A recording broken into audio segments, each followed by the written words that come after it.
اهلا بيكم في حلقه جديده على قناتكم ذا ناتشورال اكواريوم. يا ترى ايه هو افضل فلتر لحوض السمك بتاعك؟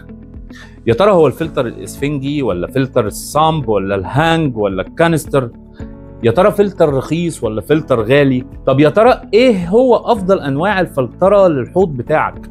ان كانت الفلتره الميكانيكيه او الكيميائيه او البيولوجيه؟ ده اللي احنا هنجاوب عليه في حلقه النهارده وهنوضحه لحضراتكم، وساعتها هتقدر تحدد وتقرر ايه هو افضل فلتر للحوض الطبيعي بتاعك اللي تقدر من خلاله تحقق حوض طبيعي قوي ثابت صحي مستمر ومستقر. وزي ما احنا متعودين دايما مع بعض في قناه ذا ناتشورال اكواريوم ان احنا في بدايه كل موضوع بنتكلم عنه لازم الاول نفهمه ونعرف هو يعني ايه. وبالنسبه للفلتر وتعريفه البسيط اللي اغلبنا يعرفه واغلب الهواة يعرفوه، هو عباره عن وسط بيئي بيسمح بالتقاط الجزيئات الصغيره والدقيقه جدا اللي من خلالها بتخلق بيئة تسمح بنمو البكتيريا بأنواعها المختلفة واللي بتتغذى على الأمونيا والنيتريت وبتخلصنا منها في حوض السمك بتاعنا. واللي هنقدر نضيفه النهاردة في تعريفنا للفلتر إنه لازم أيضا يكون بيئة مناسبة لنمو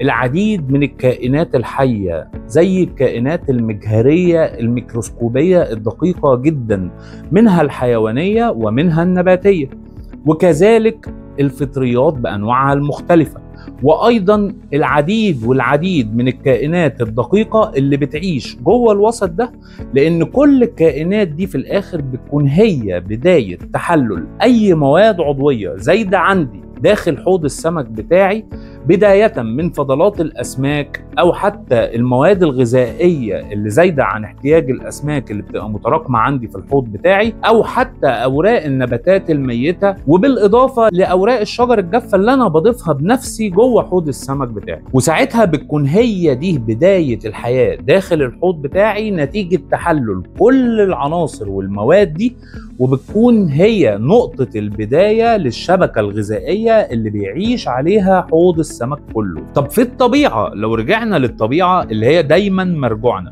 الفلتر ده موجود فين في الطبيعة؟ وازاي كل الكائنات الحية اللي احنا ذكرناها قبل كده دي بتقدر تلاقي المكان والوسط المناسب ليها علشان تقدر تعيش فيه وتتكاثر فيه وتبدأ تتغذى على جميع المواد العضوية اللي زايدة عن حاجة النباتات والأسماك اللي عايشة في الطبيعة، علشان تقدر تخلص الطبيعة منها، واللي لو ما عملتش الدور ده هتكون ساعتها كارثة بيئية، وساعتها كل الحياة اللي موجودة في الطبيعة هتنتهي وتموت. في الطبيعة لو بصينا على أكبر المسطحات المائية اللي موجودة على وجه الأرض زي المحيطات والبحار وحتى الأنهار وغيرها من المسطحات المائية، محتاجين بس نركز شوية ونبدأ نبص على الرمل المتراكم على ضفافها وعلى شواطئها وكم الحياة اللي موجودة بداخله واللي ممكن ما نقدرش نشوفها بعيننا المجردة.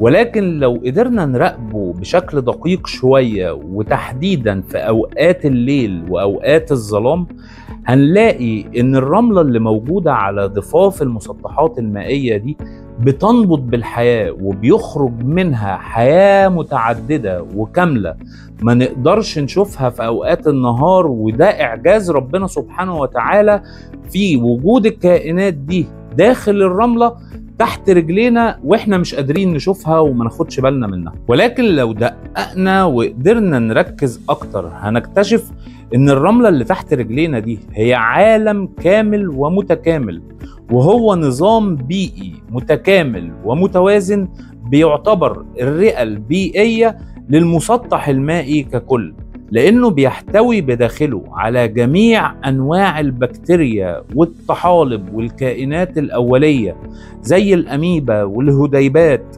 وحتى الفطريات، مرورا بالكائنات الدقيقة زي الديدان الخيطية والانفيزوريا بأنواعها المختلفة والسي شريمب، لحد ما نوصل للحاجات اللي نقدر نشوفها بعينينا في أوقات الليل زي المحار والقواقع اللي بتظهر في الظلام وبتدفن نفسها داخل الرملة في أوقات النهار. وده اللي بيحصل بالظبط داخل الحوض الطبيعي بتاعي. كل ما بيمر عليه الوقت بتبدأ جميع أنواع الكائنات اللي ذكرناها دي إن هي تتكون وتعيش وتتكاثر داخل الوسط بتاعها وهو الطبقة الرملية العميقة بتاعتي، وتقدر تكون مستعمراتها جواها وتعيش فيها، وتبدأ تكون أول فلتر ليا داخل الحوض بتاعي. وده عكس الجرش تماما اللي دايما بنقول عليه إن مسامه واسعة وبتكون المية قادرة إن هي تتدفق من خلاله، وبمعنى بسيط نقدر نقول ان هي بتغسله ومش هتدي فرصة للكائنات دي ان هي تتكاثر جواه وتكون مستعمراتها فيه. وفي الحوض الطبيعي علشان اقدر احقق كل اللي احنا حكينا عنه دوت واللي بيتحقق في الطبيعة، المطلوب مني اجراءات بسيطة جدا ببدأ اقوم بيها مع الحوض الطبيعي. وهي في البداية ان انا اكون تيار خفيف جدا وناعم جدا وهادي جدا من المية يقدر يتحرك، علشان اقدر من خلال حركته دي ان اعمل تبادل غازي ما بين الاكسجين وثاني اكسيد الكربون وغيرها من الغازات. وده بقدر احققه بكل بساطة بأبسط فلتر نعرفه وهو الفلتر الاسفنجي.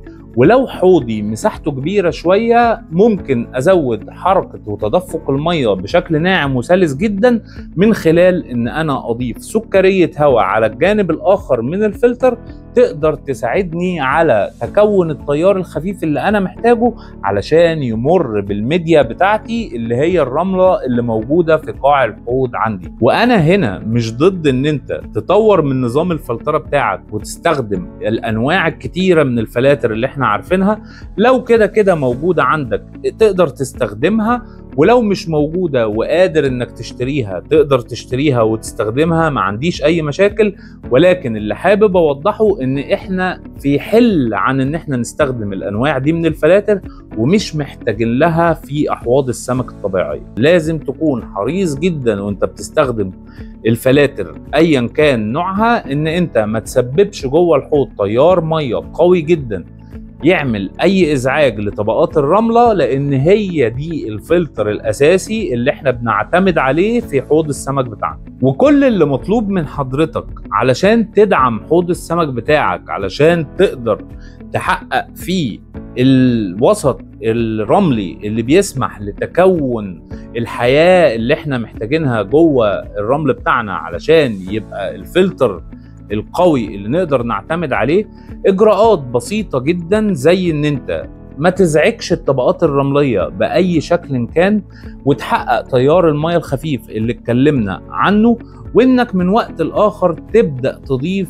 اجزاء او قطع من اوراق الشجر الجافة اللي اتكلمنا عنها كتير، لان دي بتكون الغذاء الرئيسي لجميع الكائنات اللي عايشة في طبقات الرمل عندي. ولو مش حابب اللون الاحمر او البني اللي بتسببه اوراق الشجر الجاف نتيجة مادة التانين اللي بتفرزها من خلال تحللها في المية، تقدر تنقعها في طبق خارجي في مية خالية من الكلور وتغير عليها المية بشكل متكرر لحد ما توصل لان الالوان اللي بتنزل منها بتكون خفيفة جدا، مش هتغير لك لون المية بالشكل اللي ممكن يزعجك. كلمة السر في الفلترة هي الرملة، والرملة هي افضل وسط تعيش فيه وتتكون فيه جميع الكائنات الحية اللي انا محتاجها لفلترة مية حوض السمك الطبيعي. وطبعا لازم انبه هنا ان احنا ما بنفضلش تماما في الاحواض الطبيعية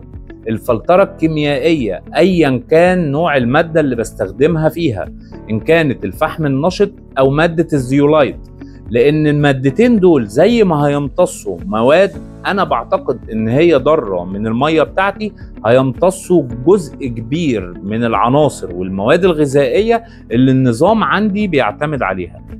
وكذلك لمبة اليو في ممنوع منعا باتا استخدامها في احواض السمك الطبيعية، لانها بتقتل كل انواع الحياة اللي ذكرناها في الفيديو بتاع النهاردة. الرمل هو عالم كامل حي في قاع الحوض بتاعك، وهو نظام بيئي متكامل ومتوازن، وبيعتبر هو الرئة البيئية لحوض السمك زي ما هو الرئة البيئية في الطبيعة. وعلشان تقدر تأسس حوض سمك طبيعي من غير معاناة البحث عن مكوناته الأساسية، قدرنا في The Natural Aquarium ان احنا نوفر لك جميع مكونات الحوض السمك الطبيعي الأساسية بداية من التربة الطينية والرمل بأنواعه المختلفة ومنتجات تانية كتير. تقدر تتواصل معانا من خلال رقم الواتساب اللي ظاهر على الشاشة قدامك، هيرد عليك أحد أعضاء فريقنا وهنقدر إن شاء الله نوفر لك كل منتجاتنا بسعر التكلفة. وفي نهاية الحلقة مش هنسى أقول لحضرتك